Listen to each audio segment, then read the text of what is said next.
My name is Dr. Larry Caudill. I'm a veterinarian practicing in central Kentucky. My practice is a three-man practice, broke down into about 80% racetrack work and 20% reproductive work on the farms. I've been asked by some developers of fly armor over the last 2 years to play with some of their prototypes, and I've had the pleasure of going through several and have found them to be everything they have proclaimed them to be. From a veterinarian's perspective, I've thought about the pluses and minuses of using fly armor. There's very little downside to using fly armor. It's all natural ingredients. There's no pesticides or insecticides involved in the fly control that it offers. Therefore, it's an entirely safe product, and you would think that as things get hotter, the flies get heavier, the product would fail, and in fact that's when it really steps up. The hotter it gets, the more the vapors are released, and therefore the more effective it becomes.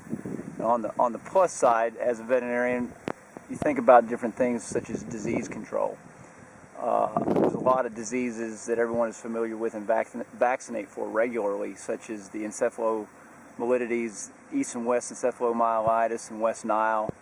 Obviously, if you can keep your horses from being fed upon by mosquitoes in some degree, that control is a huge step towards eliminating disease. On young horses developing bones, when ground gets hard and flies become a problem, you see a lot of stomping, and I really believe that the development of splints on their legs are largely due to excessive stomping and pounding on hard surfaces. If you can eliminate that, or at least reduce it.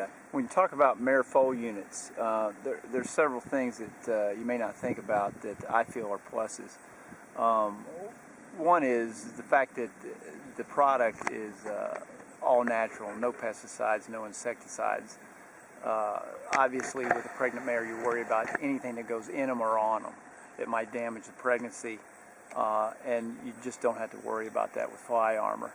The other thing that's interesting is mare-foal units. Now, I halter all my babies right away, so we go ahead and apply fly armor packets and strips to the foals as well, but I really believe that the cloud effectiveness is broad enough that a mare-foal unit could be protected by just what the mare wears. That's another valid concern. I mean, when we treat a wound that is on a horse's turnout, very difficult to keep bandaged and therefore cover it and protect it against flies. Fly armor would offer a definite control option there without having to put any kind of insecticide or pesticide actually on or near a wound. I'm paranoid of fly masks in regard to undiagnosed or unseen corneal ulcers and other problems. That was one of my biggest things I liked about the fly armor. Its success in keeping flies away from their face without using a fly mask. This way, eyes can be easily inspected on a daily basis without having the trouble of removing fly masks. With the adjunct of mane and tail fly armor tags, you can effectively produce a insect control cloud around the entire body.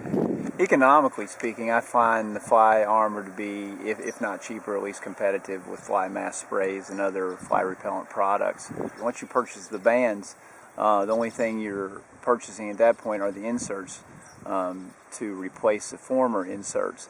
I initially thought these things might last a week and thought that would be good. In essence, I can safely say a solid month out of each insert.